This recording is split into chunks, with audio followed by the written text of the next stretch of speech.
MedWatch 7, sponsored by Comanche County Memorial Hospital. More and more children are being diagnosed with autism thanks to early evaluations. And in today's MedWatch, we'll be telling you why it's so important to take your child to one and what it can do for your family. According to Autism Speaks, in the U.S., every 1 child per 30 children live with autism. About 4 in every 100 boys and 1 per 100 girls are being diagnosed every year.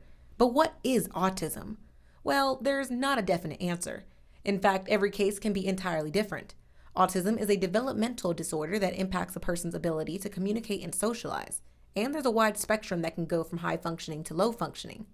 Common signs include difficulty with communication, difficulty with social interactions, obsessive interests, and repetitive behaviors.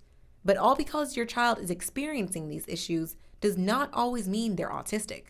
The only way to know for sure is by taking an evaluation. Why is it so important for people to come and get that initial diagnosis?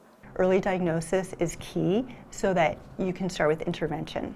Dr. Ford is the only board-certified developmental behavioral pediatrician in Lawton, Oklahoma, who can provide evaluations for children who could be on the autism spectrum, which is a much-needed service in this area and now available at Lawton Community Health Center. First of all, if a child is having speech delay, they need a speech therapy evaluation and a hearing evaluation. If they have fine motor delay, they need an eye test, because if you're not seeing well, then that's going to be delayed. The Comanche Health Department has early intervention. They can call the Comanche Health Department, and a parent can call or a physician can call in before that. You do not need a diagnosis to receive early intervention. Parents are highly encouraged to seek a formal diagnosis following early intervention. But sometimes parents may feel scared or even sometimes in denial. But the thing is, you are never alone in this journey. Do not be so hard on yourself, because this is something brand new that you may just be discovering or trying to figure out what's going on. And as a parent, of course, you love your children and you want the best for them. So know that there is help out there and there are other people that are going through it. And so just don't be so hard on yourself. That's something I had to learn. Nicole is a mother to 10-year-old twin boys, and they were born prematurely at 33 weeks. She and her husband were able to finally bring their babies home right before Christmas.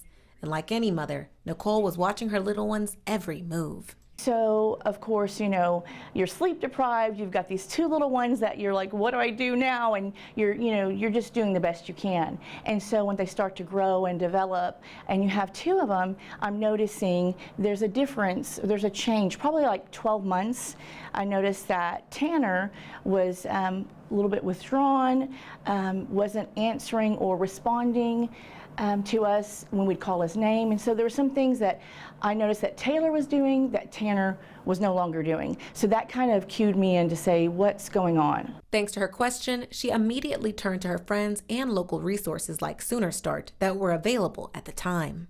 With Sooner Start, we got therapy in the home, which helped. And it also helped me to think that, okay, I'm going to be okay, because there's a lot to navigate. It's scary.